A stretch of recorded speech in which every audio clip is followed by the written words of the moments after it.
So About Time Dance Company often create work and participation projects that sort of encapsulate different parts of history, social history, heritage, and this project does exactly that. It illuminates the fishing heritage in a completely different way and makes it really accessible to lots and lots of people. The importance of the traditions was something that we really wanted to capture, and that was one part of the inspiration for creating the Oral History Archive. And once we'd collected hundreds of hours of people's memories, that's all well and good, but there's only a certain type of person who's ever going to go into an archive, and we really wanted to bring those memories, which are so much fun, so precious, wanted to bring them to a much bigger audience. So for about an hour, say, and then pull it in. Riddle, Margaret comes with me a lot. She does a lot of the riddling. In fact, she does most of it when she's with me.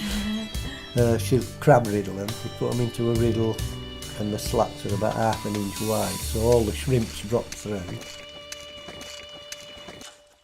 I saw a call out from Morecambe Bay Partnership Trust, and they wanted to commission artworks that celebrated the oral history fishing archive, and I thought what better way to do that than with dance and with a performance with lots and lots of children. So the first stage was to pull out some different themes from the archive. We pulled out things like the weather, different kinds of fishing, some of the equipment that might be used that's quite unusual to some people, the tractors of course, and then working with a musician to collect some sounds from the bay and layer them together to create this incredible soundtrack.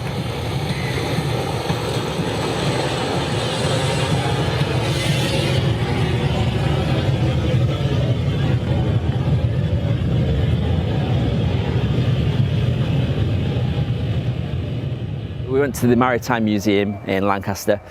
They've got lots and lots of old fishing memorabilia, shells, tipping shells in and out of different baskets to get different sounds, so that we could feed that into the score.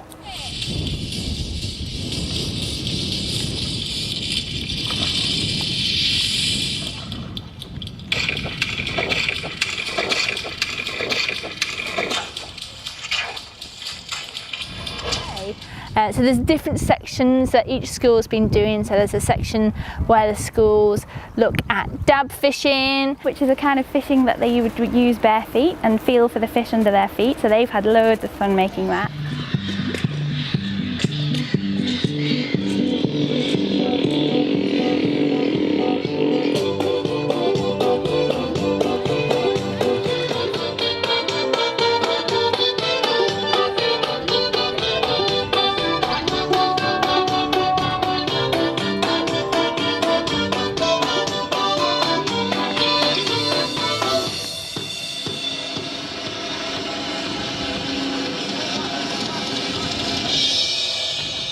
Baltley Sands look very much at the shrimping and picking the shrimp, using the drag nets to collect the shrimp.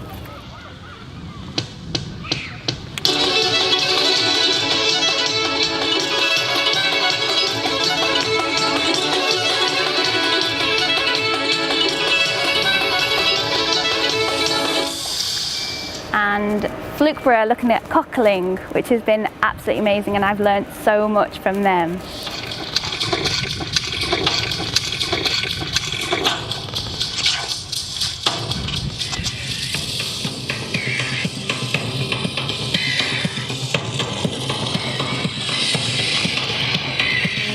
Torres Home are looking at fishing at night time and some of the reflections in the water.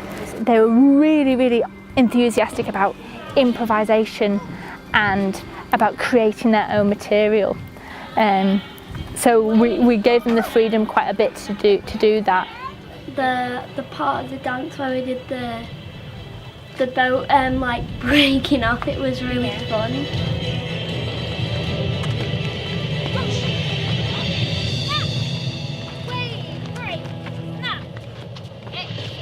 But we didn't know much before we'd done this, and I didn't know that there were tractors when they were fishing, so I learnt that.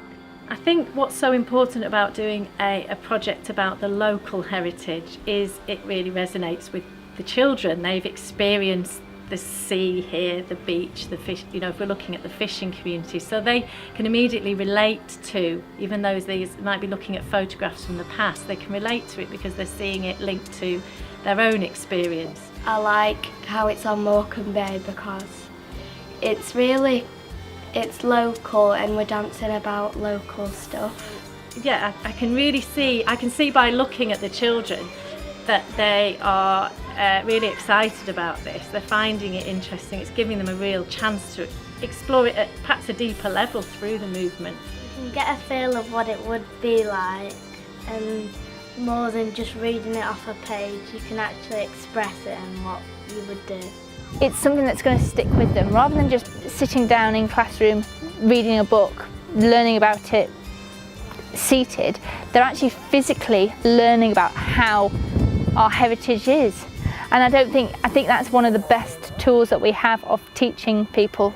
I think the arts has got a massive role in not just retelling history but connecting young people with the root of where they're from.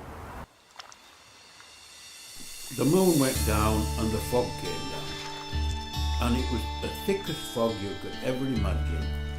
Well, it was black dark. I used to go on the school holidays to Dock rowing. I was only 10 years old, don't forget. And I used to go with sixpence in my pocket to Dock to get an ice cream and come back again. But all the summer holidays I was in my boat fishing for flukes and eels. And then of course we've got a finale which encapsulates loads of different kinds of fishing, and I think it's a really good celebration at the end of the show.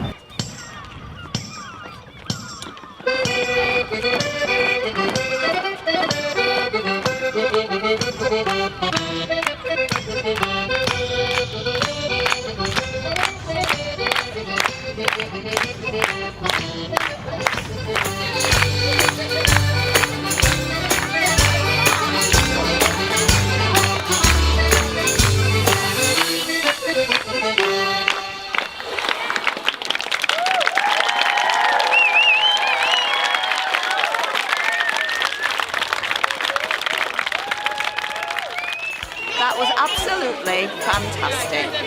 And you could see that the young people really got a lot out of it, and hopefully they've learned a lot about the heritage of Morecambe Bay and this fantastic fishing community that we're part of. I thought it was good and heartwarming, because to say that you're losing the fishing industry, you've got one man left out of all the people I knew, which was 30 or 40 fishermen, and now one guy's doing it, and you guys are not letting the fishing industry go, which is brilliant. I think you're doing a really good job. I've just watched it and I could tell the kids were cockling, wriggling, treading flatties, pulling the ropes in. It was totally and absolutely amazing. They've worked so hard. I'm the only lady fisherwoman in the whole of the United Kingdom that fishes with an 18-foot 6-hay beam. And when I'm stood in the water, I see phosphorescent sparkling, I see upside-down rainbows, I see little tiny bubbles of little furry humbugs which are shell ducks sitting on my net, and they have encapsulated my rainbow, and they've come into my world and made it real to the ordinary person, which is wonderful.